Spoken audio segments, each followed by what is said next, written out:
अंग्रेजों ने भारत में 200 सालों से ज्यादा हुकूमत की और इस दौरान उन्होंने भारत का न केवल अरबों खरबों खजाना लूटा बल्कि मासूम भारतीय लोगों पर तरह तरह का जुर्म भी किया। अंग्रेज जब भारत आए तो उन्हें सबसे बड़ी समस्या गर्मी की लगी थी, लेकिन अंग्रेज अपनी हर समस्याओं को दूर करने के लिए मासूमों का सहारा लिया करते थे। अंग्रेजों को जब भारत की गर्मी बर्दाश्त नहीं हुई तो उन्होंने कुछ भारतीय लोगों को पंखा चलाने के काम पर रखा और उन लोगों को पंखा वाला नाम दिया गया था। लेकिन इस पंखे वालों का काम जितना आपको आसान लग रहा है उतना आसान बिल्कुल नहीं होता था। उन्हें अंग्रेजों द्वारा काफी प्रताड़ित किया जाता था। इस बात से हर कोई भली भांति वाकिफ है कि अंग्रेजों ने किस तरीके से हम भारतीयों पर अत्याचार किया था। नमस्कार दोस्तों, मेरा नाम शिखा है और आज की इस वीडियो में हम आपको बताएंगे कि अंग्रेजी हुकूमत अपने ऐशो आराम और सुख सुविधाओं के लिए किस हद तक गिर जाया करते थे।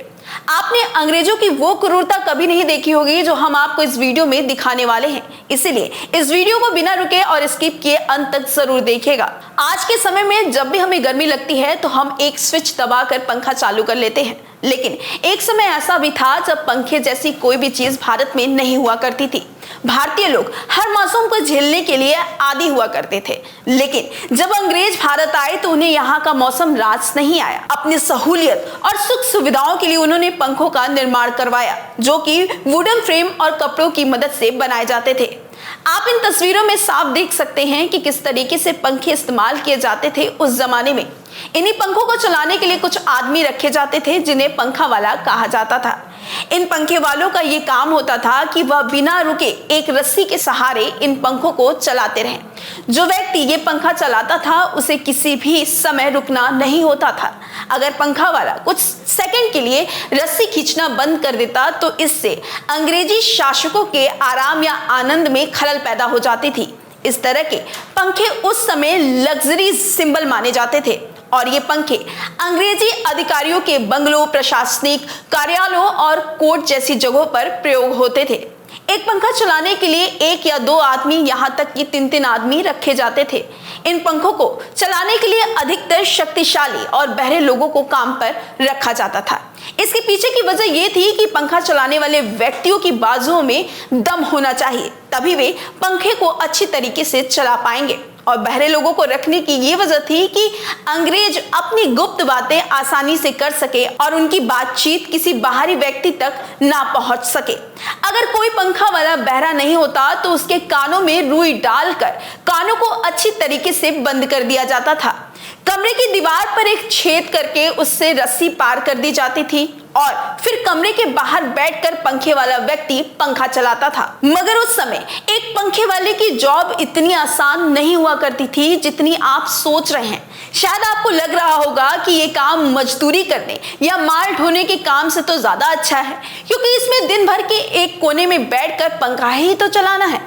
लेकिन रस्सी खींचते वक्त अगर कोई पंखा वाला थक जाता था और कुछ सेकंड के लिए पंखा चलाना बंद कर देता था तो अंग्रेजों द्वारा उन्हें बेरहमी से पीटा जाता था और उस पंखे वालों को पूरे दिन कुछ खाने पीने के लिए नहीं दिया जाता था।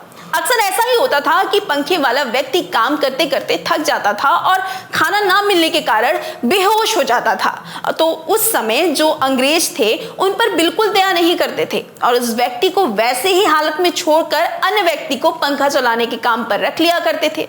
बता दें कि आला अधिकारियों के घरों में तो दर्जनों पंखे वाले मौजूद रहते थे।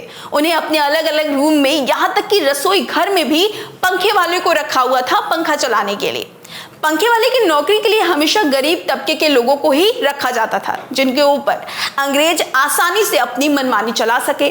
दिन भर भूखे प्यासे एक कोने में बैठकर रस्सी खींचने का काम कितना उबाऊ होता होगा, किस तरीके से मानसिक पीड़ा से उस समय गुजरना होता होगा, ये तो सिर्फ वही जानते हैं जिन्होंने ये पीड़ा अनुभव किया है। दिन भर भूखे प्यासे एक कोने में बैठकर रस्सी खींचने का काम कितना उबाऊ होता होगा, किस तरीके से लोग मानसिक पीड़ा से उस समय गुजरते होंगे, ये तो सिर्फ वही लोग जानते होंगे जिन्होंने ये पीड़ा अनुभव किया होगा। क्योंकि ये उस दौर की बात है जब कोई मानसिक पीड़ा के बारे में बात भी नहीं किया करता था। हाथ से पंखा चलाने की ये प्रथा अंग्रेजों के जमाने में तो कोई नहीं थी, बल्कि कृत्रिम हवा की शुरुआत सबसे पहले मिस्र के राजघरानों द्वारा की गई थी। उस दौर में बड़ी बड़ी पत्तियों से हवा की जाती थी और हवा करने के लिए एक ग्रुप को बनाकर रखा गया था जो पंखा चलाएं।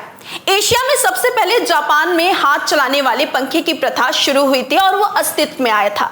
लगभग 6ठी शताब्दी में पहली बार जापान में हाथ से चलाने वाले पंखों का चलन शुरू हुआ था, जिन्हें आकोमोगी कहा जाता था। आज भी जापान में कई संग्रहालयों में ये पंखे रखे गए हैं। धीरे धीरे यूरोप के कई शहरों में हस्तचलन पंखे का प्रचलन शुरू हुआ और आगे चलकर ये यूरोप और एशिया में काफी लोकप्रिय हुआ।